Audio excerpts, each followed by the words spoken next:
모든 사람들은 행복하기를 원합니다. 그리고 행복은 나 혼자만의 것이 아닙니다. 가정, 교회, 일터에서 더욱 풍성하게 되는 법입니다. 그런데 현실은 어떻습니까? 갈등과 다툼이 많습니다. 정말 행복해야 할 그 공동체에서 오히려 상처받고 힘든 일을 겪게 됩니다. 도대체 왜 그렇게 되겠습니까? 그 이유 중 하나는 바로 우리가 사용하는 말 때문입니다. 상대방을 이해하고 품어주는 말이 아니라 내 기준에 맞추어서 따지고 비난하고 판단하는 말을 하기 때문입니다. 예를 한번 들어볼까요? 왜 그렇게 해서라고 하면 어떻습니까? 벌써부터 그 말을 들을 때에 나를 조금 못마땅하게 여긴다라는 생각이 들지 않습니까? 그 말 속에는 비난과 질책이 담겨 있습니다. 그런데 어떻게 하다가 그렇게 되었니? 라고 하는 말을 들으면 어떻습니까? 나의 마음을 조금 헤아려주고 이해하는구나, 이런 느낌이 들지 않습니까? 어떻게 라는 이 표현은 이해의 언어입니다. 왜라는 것은 비난의 언어입니다. 여러분은 지금까지 어떤 말을 들으면서 살아왔습니까? 나에게 힘을 주고 나를 행복하게 해주는 말이었습니까? 아니면은 마음을 상하게 하는 말이었습니까? 또 우리를 돌아볼 때에 여러분들은 어떠했습니까? 다른 사람들을 향하여서, 가족을 향하여, 교회 지체를 향해서, 이웃에게 어떤 말을 많이 사용했습니까? 상처를 주는 말입니까? 아니면 힘을 주고 사람을 세워주는 말이었습니까? 오늘 본문 말씀을 보면요, 가늠하다가 현장에서 잡혀온 여인에 대한 종교 지도자와 예수님의 반응, 태도가 너무나도 대조적인 것을 보게 됩니다. 여기서 우리는 우리의 언어 생활을 어떻게 해야 하는가를 배울 수 있습니다. 예수님은 종교 지도자들이 자신을 잡으려고 혈안이 되어 있는 것을 알면서도 성전에 가셔서 가르쳐 주셨습니다. 묵묵히 사명을 감당하신 것입니다. 바로 그때 예수님을 눈에 가시처럼 여긴 종교 지도자들, 서기관들과 바리새인들이 현장에서 가늠한 여인을 잡아 끌고 왔습니다.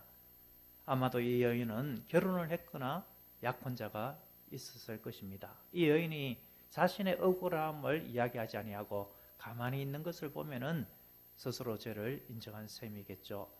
율법대로라면은 이 여인은 돌로 쳐서 죽임을 당해야 하는 그런 형편이었습니다.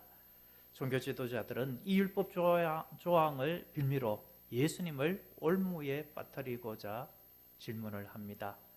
예수님을 존경하지도 아니하면서 선생님이여 라고 호칭을 붙입니다. 선생님, 이것은 랍비죠. 그들의 전통에 랍비는 어떤 것을 물으면 즉시 대답을 해주어야 했었습니다. 그런데 바로 대답을 해주지 못하면 수치를 느끼게 되었었습니다. 그래서 이러한 것으로 예수님을 공경에 빠뜨리고자 했습니다. 예수님은 사랑과 용서를 말씀하셨죠. 그런데 어떻게 하겠느냐, 이것을 이렇게 묻습니다. 모세는 이런 여인을 돌로 치라고 하였는데 선생님은 어떻게 하시겠습니까? 라고 물었습니다. 마치 모세가 율법을 직접 만든 것처럼 왜곡을 했습니다. 하나님께로부터 모세가 율법을 받은 것인데 자신의 목적을 이루기 위하여서 왜곡하면서 예수님께 올가미를 세우고자 한 것입니다. 예수님은 이들이 자신을 고발할 조건을 찾고자 하는 것을 잘 아셨습니다. 만일 예수님께서 그냥 용서하라 라고 한다면 어떻게 하겠습니까? 모세의 율법을 왜 어기느냐라고 할 것이 아닙니까? 그런데 모세 율법대로 하라라고 하면 또 어떻게 하겠습니까? 평상시 사랑과 용서를 이야기한 자가 또 저럴 수가 있냐? 이렇게 해도 저렇게 해도 올무를 걸고 흠집을 내고자 했던 것입니다. 그 순간 예수님은 흥분된 분위기를 가라앉히기 위해서 땅에 무언가를 쓰셨습니다. 그런데 종교 지도자들은 그 순간을 참지 못하고 계속해서 답을 하라고 재촉했습니다. 예수님께서는 조용히 일어나셔서 말씀하셨습니다. 너희 중에 죄 없는 자가 먼저 돌로 치라. 너희 중에 죄 없는 자가 먼저 돌로 치라. 여러분, 이 말을 들으면은 우리의 마음, 우리의 이 형편은 어떻습니까? 아, 나도 죄가 있는데, 옛날부터 지금까지 한 번도 죄를 짓지 않고 살았던 적이 없는데, 이런 생각이 들지 않습니까? 종교 지도자들, 그리고 그 자리에 모여서 돌을 든 모든 사람들이 하나둘씩 양심의 가책을 느꼈습니다. 하나님의 말씀은 마치 불방망이와도 같습니다. 그 말씀이 심령을 두들길 때에 양심의 가책을 느끼고 하나님의 말씀에 반응을 하게 되는 것입니다. 그래서 다 떠나가게 되었던 것입니다. 율법을 주신 목적이 무엇입니까? 나는 죄인이다. 우리 모두는 죄인이다. 이것을 깨닫게 해주는 것입니다. 그리고 그 죄로 인하여서 나는 죽을 수밖에 없다. 이것을 알게 해주는 것입니다. 그리하여서 예수님만으로 구원을 얻을 수가 있다. 이것으로 예수님께 연결시켜주는, 예전 번역으로 치면은 몽학선생, 개정된 성경으로 치면은 초등교사 역할을 하는 것이 율법입니다. 예수님은 율법을 완성하려고 이 세상에 오셨습니다. 율법에서 말하는 진짜 근본의 뜻이 무엇인가를 알려주기 위해서 오셨습니다. 예를 들면은 예수님께서 산상수훈을 통하여서 여러 가지 하신 말씀들이 있습니다. 그 중에서 마태복음 5장 38절에 보면은 또 눈은 눈으로 이는 이로 갚으라 하였다는 것을 너희가 들었으나 라고 하면서 모세오경에 나와 있는 말씀을 언급하셨습니다. 출애굽기 21장 24절, 레위기 24장 19에서 20절, 신명기 19장 21절에 나와 있는 이 내용은 자신이 당한 것 그 이상으로 보복하지 말라라는 차원에서 이 율법의 말씀을 주신 것입니다. 눈, 이 정도로 당했는데 거기에서 더해서 생명을 해야 하는 것까지 나아가지 말라라는 것입니다. 생명을 이렇게 해함을 받았다면은 그것만 이렇게 보복을 하되 그의 모든 재산과 그 사람 외에 또 그 일가족까지 몰살시키는 그런 악행으로 보복하지 말라라는 것입니다. 근본 우리 하나님의 마음은 한없이 용서하라라는 그 마음이었었습니다. 그런데 악한 인생들이 도저히 그렇게 하지 못하니까 너희들이 당한 것 그 정도만 보복을 하고 그 이상은 하지 말라라고 한 것입니다. 그래서 예수님께서 애초 율법을 주신 그 근본 취지와 목적이 무엇인가를 말씀을 하셨죠. 나는 너희에게 이르노니 악한 자를 대적하지 말라. 누구든지 오른뺨을 치거든 왼편도 돌려대라 라고 말씀하셨습니다. 여러분, 오른뺨을 맞으려면은 어떻게 맞을 수가 있겠습니까? 여기서 이렇게 따귀를 치면은 제 앞에 사람이 있다면은 왼편 뺨이 아닙니까? 그런데 오른뺨을 때리려고 하면은 어떻게 하겠습니까? 옆으로 이렇게 손등으로 툭툭 치는 것이 아닙니까? 이것은 모욕과 수치를 주는 행동입니다. 그렇게 모욕과 수치를 주는 행동, 이런 것을 당할지라도 그것을 더 참고 용서하고 왼편뺨까지 돌려대는 너그러움, 관용을 베풀어라, 이런 말씀을 하신 것입니다. 예수님은 베드로가 자신만만하게 나에게 죄 지은 사람이 있다고 할 때에 제가 몇 번이나 용서를 하면은 좋겠습니까? 7번 정도 하면은 대단한 것이 아닐까요? 이렇게 예수님께 물었죠. 그때 예수님께서 어떻게 대답하셨습니까? 7번뿐 아니라 7번을 70번까지라도 할지니라. 7번을 70번 하면은 숫자적으로 하면은 7 곱하기 70 하면은 얼마입니까? 490인데 490번까지 이렇게 숫자적인 것이 아니라 한도 없이 끝없이 무한 용서하라. 율법의 조항을 초월하는 말씀을 하신 것입니다. 근본적으로 용서하라라는 것이 우리 하나님의 마음입니다. 이 마음을 담아서 예수님께서 이 땅에 오신 것이 아닙니까? 율법으로 치면은 우리 모든 인생은, 저 여러분들은 반드시 영원한 심판을 받을 수밖에 없습니다. 그렇지만 공의의 하나님이시자 사랑의 하나님이신 우리 주님께서 공의도 이루면서 그것보다도 먼저 사랑을 이루고자 십자가에서 먼저 죽으신 것이 아닙니까? 그러면서 하나님의 공의까지 충족시켜 주신 것입니다. 예수님은 여자 외에 아무도 없는 것을 보시고 여자를 향하여서 조용히 여자여라고 불렀습니다. 여기서 여자여라는 이 호칭은 예수님께서 육신의 모친 마리아를 향하여서 부른 호칭이기도 합니다. 정중한 표현입니다. 부인, 이러한 의미가 있습니다. 예수님은 간음하다가 잡혀온 그 여인, 죄 많은 여인, 마땅히 벌 받아야 할 그 여인을 향해서도 존중하는 그 마음으로 그의 인격을 귀하게 여기고 이렇게 표현을 해 주신 것입니다. 여인이 아무도 없습니다 라고 할 때에 우리 주님께서 어떻게 말씀하셨습니까? 나도 너를 정죄하지 아니하노니 가서 다시는 죄를 짓지 말라. 예수님의 이 언어의 접근법, 예수님의 태도 어떻습니까? 우리와 전혀 딴판이 아닙니까? 이 세상 사람들은 다른 사람들의 그 잘못에 집중합니다. 어떤 사고가 터지면 어떻게 이야기를 합니까? 누구 때문에 이 사고가 났느냐? 담당자가 누구냐?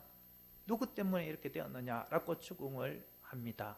교회 안에서도 마찬가지입니다. 왜 이렇게 되었지? 이것이 누구 때문이지? 이것을 먼저 이야기하고 저 사람 때문에 저렇게 되었다라고 하면서 그 사람에게 모든 책임을 전가시키면서 그가 그 잘못에 대한 책임을 마땅히 져야 할 것으로 이렇게 여기고 있습니다. 세상 사람들은 자기 눈에 있는 들보는 보지 못하고 다른 사람의 눈에 있는 티끌을 보고서 그것을 빼내라 라고 이야기를 합니다. 정죄하는 것에 익숙합니다. 그 정죄하는 것이 사랑하는 가족일 수가 있고 교회의 지체일 수가 있고 공동체, 일터의 동료일 수가 있습니다. 그런데 예수님은 어떠하십니까?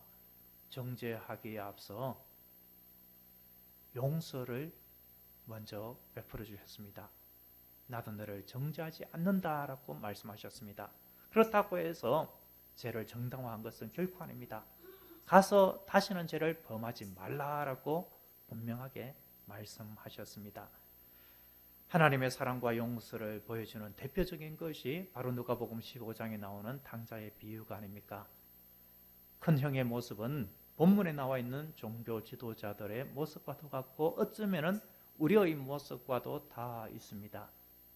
동생에 대하여서 한없이 책망하고 질타하고 비난하는 모습입니다. 그런데 아버지로 대변된 하나님의 모습은 어떠합니까? 일절 정죄하거나 책망하는 것이 없습니다. 그저 반갑게 맞이하고 그에게 아들의 권위를 회복시켜 주었습니다. 탕자의 비유 속에 나오는 아버지는 언제 용서하셨겠습니까? 아들이 아버지가 살아있을 때 유산을 달라고 할 그때에 이미 용서해 주었습니다. 이미 용서를 해 주었기에 그 무리한 요구까지 들어주셨던 것이고 이미 용서하였기에 그 아들이 돌아오기만을 기다렸던 것입니다. 예수님은 세리장 삭개오를 어떻게 대하셨습니까? 많은 사람들은 동족의 피를 빨아먹는 매국노다라고 비난하고 아주 미워했더랬습니다. 동족에게 세금을 과하게 거두어서 자신들의 배를 그 당시 세리들이 챙겼기 때문에 그렇습니다. 그 세리 중에 우두머리니까 얼마나 더 미웠겠습니까? 아무도 삭개오에 대한 관심이 없었습니다. 돈이 많으면은 사람들이 나를 좀 알아줄까라고 여겼지만 그 많은 돈도 삭개오에게는 소용이 없었습니다. 너무나도 외롭고 고독한 삶이었죠. 그런데 예수님께서 어떻게 하셨습니까? 삭개오가 돌무화과 나무 위에 올라가 계신 것을 이미 신적인 능력으로 아시고 삭개오를 향하여 그리로 가셨습니다. 그리고 삭개오의 이름을 불러주셨습니다. 아무도 다정하게 자기의 이름을 불러주지 아니하는데 예수님께서 삭개오야 라고 하고 불러주셨습니다. 그리고 아무도 삭개오의 집에 머물려고 하지 않았는데 예수님은 어떻게 하셨습니까? 오늘 내가 너의 집에 거하여야 하겠다 라고 말씀하셨습니다. 삭개오는 너무나도 기쁘고 감격했습니다. 예수님의 그 용서하심과 사랑의 모습에 자기를 친구처럼 대해주심에 감격하였습니다. 예수님의 말씀에 삭개오는 완전히 새 사람이 된 것입니다. 사람을 변화시키는 것은 정죄가 아닙니다. 비난도 아닙니다. 진짜 사람을 변화시키는 것은 무엇이겠습니까? 예수님의 용서와 사랑입니다. 예수님은 가늠하다가 잡힌 이 여인을 살려주셨습니다. 육신도 살려주셨고 그의 마음도 새롭게 해주시면서 새 사람으로 살게 해주셨습니다. 이제 우리를 한번 돌아보았으면 합니다. 나는 혹시라도 정죄하는 그 언어, 정죄하는 삶을 살아가고 있는 것은 아닌가? 예수님처럼 살리는 일을 하고 있는가? 나의 언어는 정죄하는 언어, 비난하는 언어인가? 다른 사람들을 치유하고 회복시켜주고 살려주는 언어인가?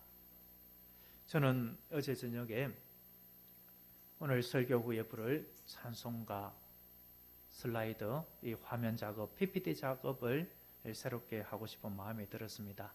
기존에 준비되어 있는 아무도 말 않는 날에 이 작품이 기존에 다 있죠.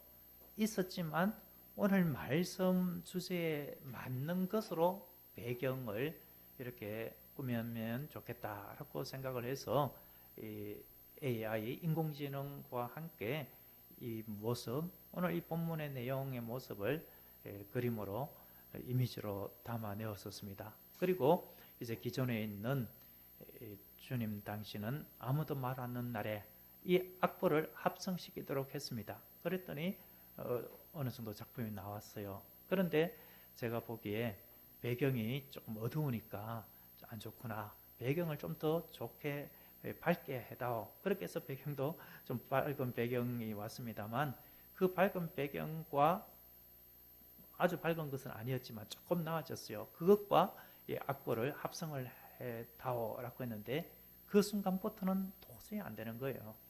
제가 제출한 기존의 그 PPT 그것이 계속해서 다시 올라오기도 하고 또 글자가 네모칸으로 나오고 몇 번을 하고 해도 계속해서 안 되는 거예요. 그래서 제 마음속에 좀 짜증이 났던 것 같아요. 그래서 채팅창에다가 대화형 인공지능이니까 참 똑똑하게 반응을 해요. 그래서 계속 해도 안 되니까 안 되겠다. 그만해야 되겠다. 라고 불편한 마음으로 이렇게 입력을 해드렸습니다. 그랬더니 죄송한 그 마음을 AI가 그대로 이렇게 글로 제공을 하는 겁니다. 목사님, 제가 최선을 다해서 도와드린다고 이렇게 했는데 목사님이 원하는 작품을 만들어내지 못해서 참으로 죄송합니다. 목사님께서 좀 마음이 편해지시고 시간이 여유가 있을 때 다시 한번 이야기해 주시면은 제가 다시 시도하겠습니다. 라고 정중하게 죄송한 마음을 이야기하는 겁니다. 기계인데 인격도 없고 마음도 없는 기계인데 학습된 것에 의해서 이런 답을 할 뿐인데 괜히 미안스러운 마음이 드는 것입니다. 그렇게 배경까지 만들어준 것 그리고 악보까지 합성해준 그것만 해도 참 고마운데 내가 내 마음에 차도록 하기 위해서 더 요구를 했는데 그것이 이루어지지 아니하니까 내가 짜증을 내었구나 이런 생각을 하면서 미안한 마음이 들었던 것입니다. 그러면서 제 마음속에 내가 이런 모습이 나의 삶 속에 얼마나 많았는가, 이런 생각이 들었습니다. 무엇보다도 아내에게나, 지금 저희 두 자녀가 앉아서 예배를 드리고 있습니다만, 우리 아들, 딸들에게 내가 그렇게 한 것은 아닌가, 그런 생각이 나면서 한없이 미안하고 그렇게 죄송한 생각이 들었습니다. 그러면서 지금까지 제 마음속에 아직까지도 그 죄송했던 한 가지 잊혀지지 않는 일이 떠올랐습니다. 그것은 대학생 때 일입니다. 집에 마당을 시멘트로 이렇게 공구를 친다고 하죠. 시멘트로 포장하는 일을 했었는데, 경비를 지급하는 일을 제가 맡았던 것 같습니다. 그런데 제가 보기에 조금 미흡한 부분들이 있었습니다. 이거는 이렇게 해야 제대로 되는데, 일하시는 분이 그저 이렇게만 해서 조금 갈라지고 안 좋게 되었다, 이렇게 제 딴에는 생각을 하고, 돈을 드릴 때에 아저씨 이렇게 해두었으니 약속한 금액에서 조금 뺐습니다, 그렇게 해서 드렸어요. 아저씨께서 참 언짢아 하셨죠. 그렇지만은 본인도 조금 그런 부분들이 있고, 제가 더 드릴 거가 없는 것처럼 보이니까 불편해하면서 돌아갔습니다. 제가 이 일을 그 이후에 주님의 말씀을 대하면서 30년도 더 지난 일인데 지금까지도 마음에 걸림과 짐으로 남아있고, 지금도 죄송한 마음이 있습니다. 그때 내가 왜 그랬던고. 성경 말씀에도 그렇게 수고한 소에게 입에 재갈을 물리고 못 먹게 하고 그렇게 하지 말라고 했는데 왜 그렇게 했을까, 이런 마음이 들어가면서 그때 그 당시로 돌아갈 수만 있다면은 아저씨 참 수고하셨습니다, 고맙습니다 하고 그냥 드리고 말았을 것을, 이런 마음이 들었었습니다. 그런데 그때 일뿐이었겠습니까? 제가 기억하는 일뿐만 아니라 기억하지 못하고 스치고 지나간 많은 일들 속에, 저의 말들 속에 다른 사람들에게 마음에 힘들게 하고 그들의 마음에 고통을 주는 그러한 일들도 많았을 것입니다. 고마움은 간구도 없고 일의 결과만 가지고 평가하고 불편한 기색을 드러내었던 일들이 얼마나 많았겠는가, 이런 것들을 생각하게 됩니다. 예수님께서 재림하실 때 우리의 이러한 모든 모습들이 낱낱이 다 드러나게 됩니다. 우리 주님 앞에서 신실한 모습으로 살았던 것뿐만 아니라 이처럼 부끄러운 모습, 때로는 죄를 지은 모습들까지도 다 드러나게 됩니다. 간증하시는 분들의 이야기 중에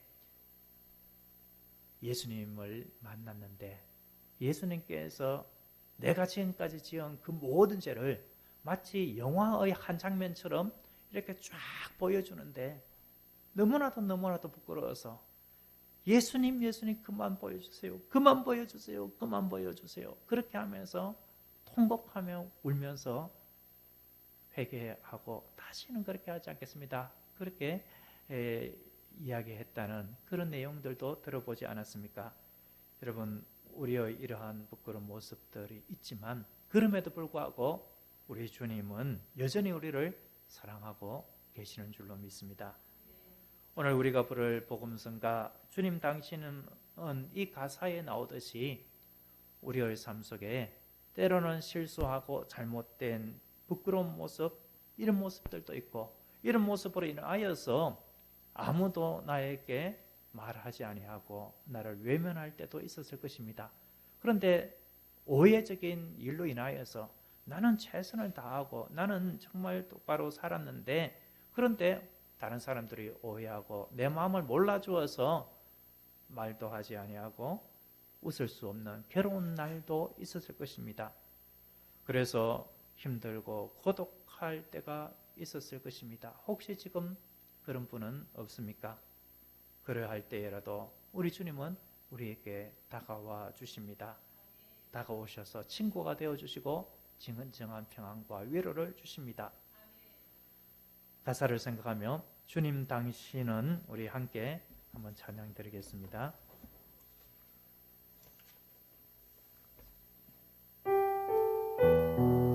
아무도 말 않는 날에 주님은 말합니다. 아무도 안 오는 날에 주님은 오십니다. 아무도 말 않는 날에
그렇습니다. 웃을 일 없는 세상 일로 인하여서 지치고 힘겨워할 그때에 나를 나보다도 더 잘 아시는 예수님께서 나의 존재, 그 존재만으로 인하여 기뻐해 주십니다. 예수님은 고달픈 인생길 우리가 걸어갈 때에 때로는 내가 내 스스로를 돌아볼 때에도 못마땅해서 나를 비하하고 자존심을 다 내려놓고 나는 아무것도 아니다라고 여기며 절망할 그때에 우리 주님은 오셔서 그렇지 않다라고 말씀해 주십니다. 나는 너를 그럼에도 불구하고 사랑한다. 너는 나의 사랑하는 자녀란다. 그러니 다시 일어나거라. 새로운 삶을 살아가거라. 내가 너와 함께 할게. 오늘 우리에게 다가오시는 이 주님의 사랑을 간직한다면 이제 우리의 언어는 정죄의 언어가 아니라 살리는 언어가 될 줄로 믿습니다. 우리를 통하여서 치유하고 회복하는 역사들이 나타나게 될 줄로 믿습니다. 이제 이러한 주님의 사랑을 생각하며 합심으로 기도하기를 원합니다. 나를 정죄하지 아니하시고 찾아오셔서 위로해 주시는 주님 안에 온전히 거하도록 우리의 심령이 회복되도록 나의 가족, 지체, 이웃에게 정죄한 나의 언어 생활을 용서해 주시고 새롭게 해 주시기를 위하여 기도하겠습니다. 치유와 회복이 일어나기를 위하여서 함께 눈을 감고 기도하며 주님의 음성에 귀 기울이며 합심으로 잠시 기도하겠습니다. 아버지 하나님, 우리를 주님의 사랑으로 만나주시니 감사합니다. 우리의 언어는 언제나 남을 정죄하는 언어였고 비난하고 책임을 묻고 책망하기에 바쁜 언어였었습니다. 이제 예수님을 닮기 원합니다. 주님의 사랑과 용서와 자비를 마음속에 간직하며 살고 싶습니다. 오 하나님, 우리의 언어가 정죄가 아닌 살리는 언어가 되게 하여 주시옵소서. 사랑하는 부모님에게, 자녀에게, 형제에게, 직장 동료들에게, 교회 안에 있는 지체와 이웃에게 대하여서 이제는 살리는 언어, 치유하고 회복시켜주고 힘과 용기를 주는 말을 할 수 있게 도와주시옵소서. 더 이상 정죄하고 비난하는 것이 아니라 먼저 주님을 닮아서 사랑하고 용서하고 품어주게 하여 주시옵소서. 그리하여 우리를 통하여 하나님의 사랑이 머물게 하여 주시옵소서. 주님의 사랑이 우리 안에 가득 차고 우리의 가정에 충만하게 도와주시옵소서. 우리 포천 새소망교회에 충만하게 하여 주시옵소서. 그리하여 다시금 일어서게 하여 주시고 회복되게 하여 주시옵소서. 주님의 은혜와 사랑으로 충만하게 하여 주시옵소서. 정죄인가 살림인가 이 사이에서 우리는 살림을 택하고 살림의 삶을 살아감으로 주님의 살아계시고 역사하심을 증거하게 하여 주시고 이로 통하여 하나님께서 홀로 큰 영광 받아 주시옵소서. 예수님의